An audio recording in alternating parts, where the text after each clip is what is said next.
What if the person accusing you of a crime never planned to listen to your side?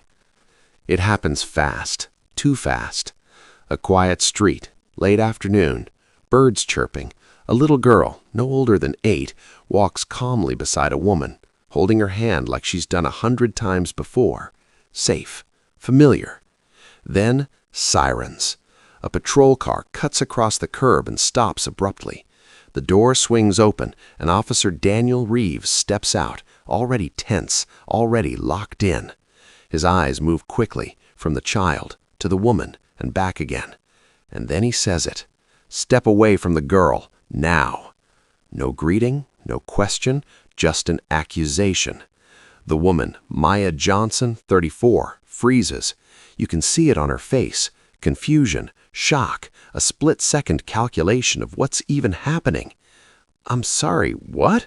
she asks, her voice steady but uncertain. The little girl tightens her grip on Maya's hand.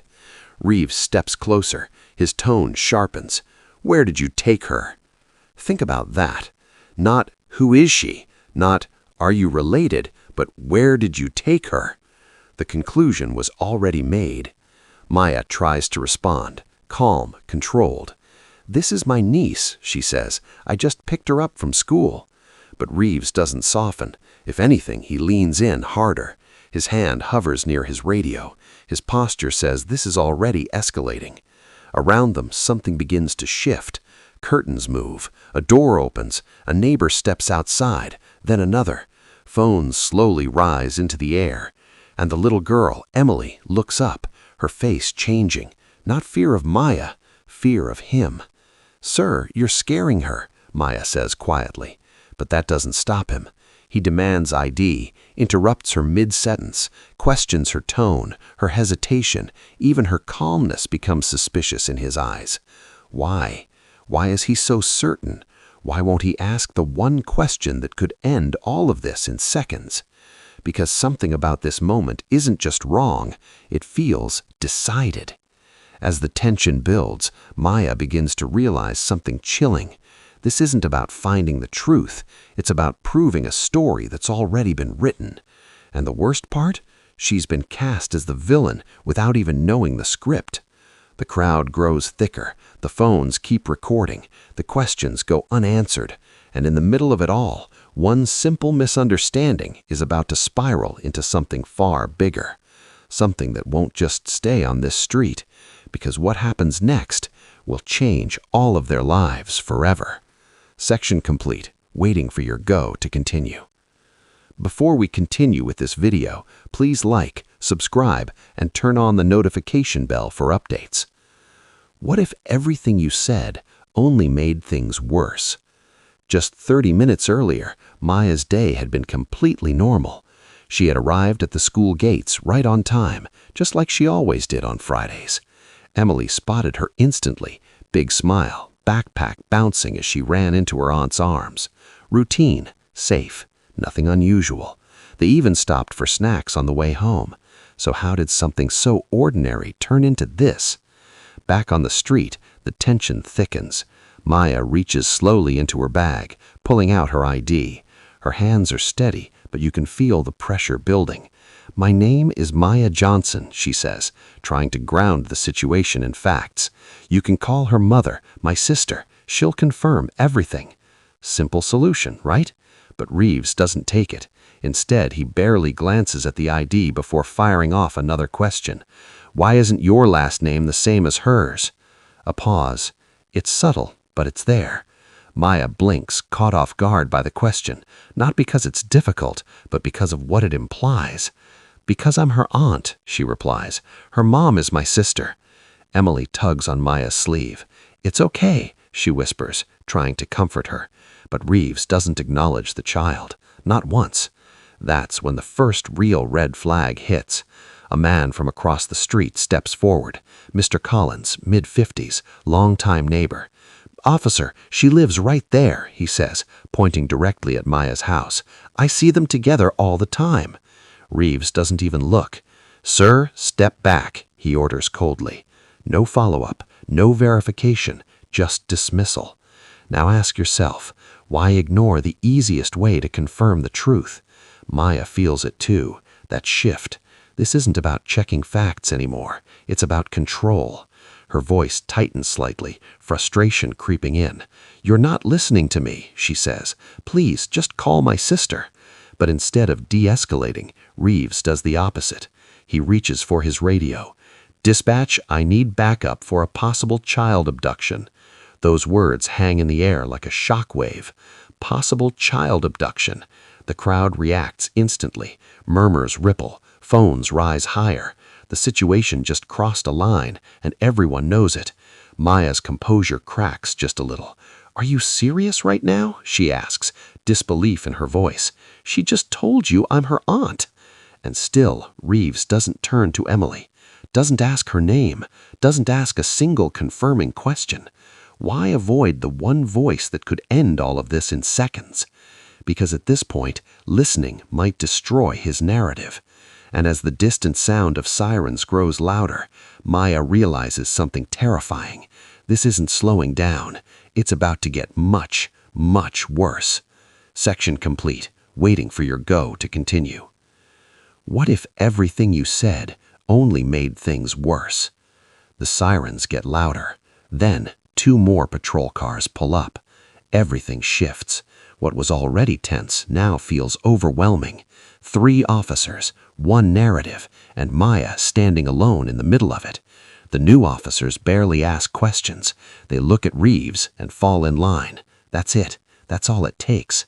Suddenly, Maya isn't just explaining herself. She's defending herself against a version of reality that's already been accepted.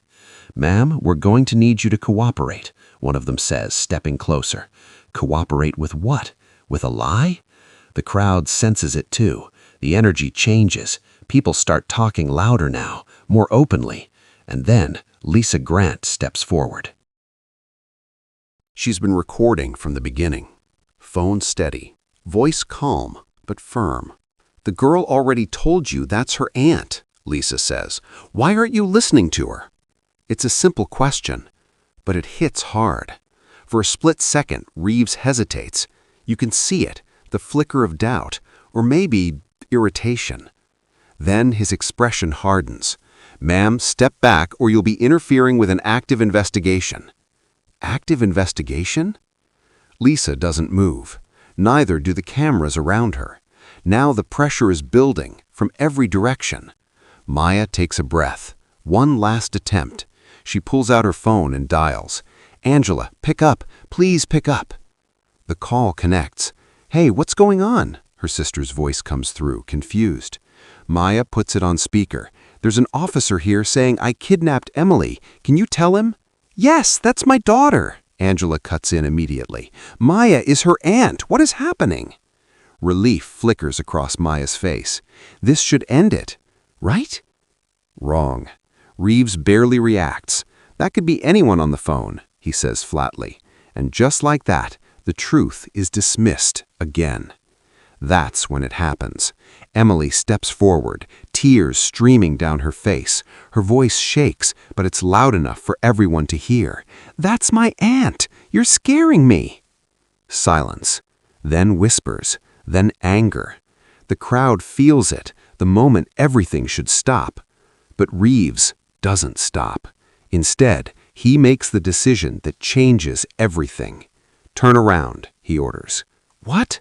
"Turn around, you're being detained." Gasps ripple through the crowd. No, you can't be serious," Maya says, her voice breaking now. "You're making a mistake." But it's already happening. The cold click of handcuffs echoes louder than anything else. Phones capture every second. Emily screams, and as Maya is pulled toward the patrol car, one question hangs heavier than ever. Why would an officer go this far when the truth was right there the whole time? Because what he didn't realize was that this moment wasn't the end. It was the beginning of something much bigger. What if the moment meant to silence you becomes the moment the whole world finally hears you? It doesn't take long.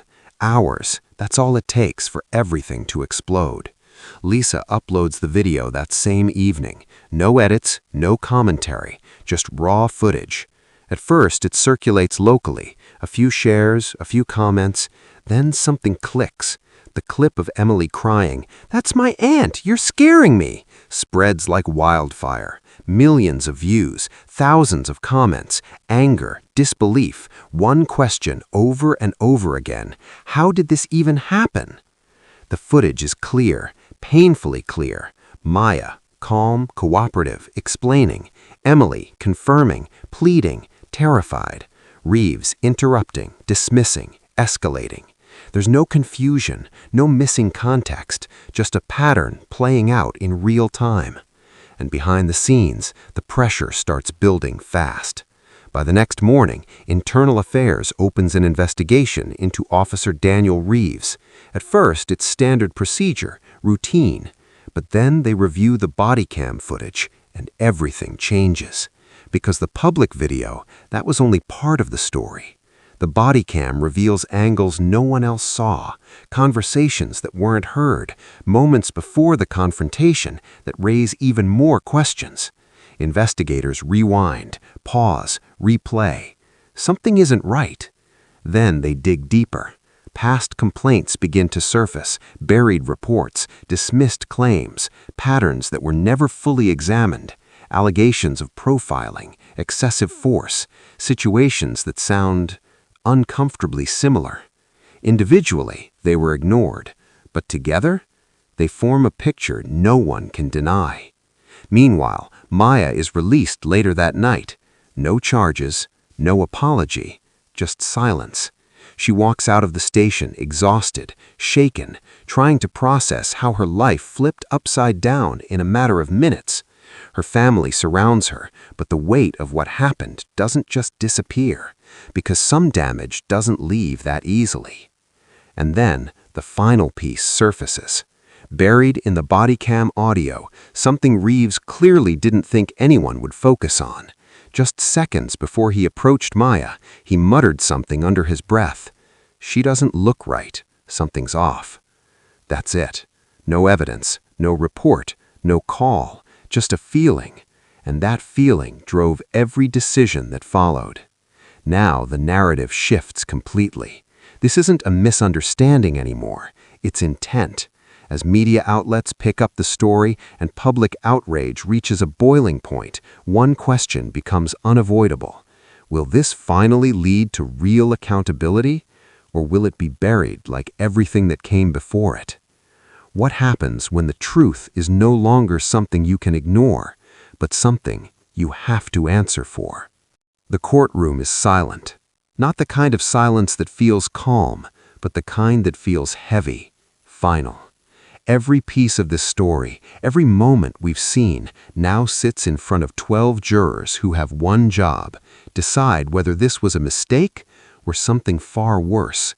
The prosecution doesn't hold back. They lay it out step by step. The video, the body cam, the witness testimonies, Emily's voice, Maya's composure, and most importantly, the pattern. Not one incident, but many. Complaints that were dismissed, behaviors that were excused, until now. Then they play the audio. She doesn't look right. Something's off. The room tightens, because that one sentence answers everything. Not evidence, not procedure, not protocol. Bias. Clear, undeniable, damaging. The defense tries to push back. They argue caution. They argue uncertainty. They argue that Reeves was trying to protect a child. But that argument falls apart under one simple truth. He never actually tried to verify anything. No call to the mother, no real conversation with the child, no attempt to confirm the facts that were handed to him over and over again. He didn't investigate. He assumed, and that assumption turned into action.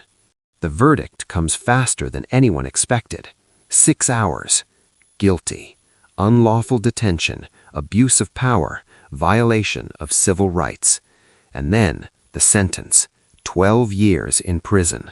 A sharp inhale moves through the courtroom. Maya closes her eyes, not out of relief at first, but release, the kind that comes after carrying something too heavy for too long. When she opens them again, there are tears, but they're steady, controlled, real. Outside the courthouse, cameras wait, but this time, Maya isn't being questioned. She's being heard. "This wasn't just about me," she says, her voice firm despite everything.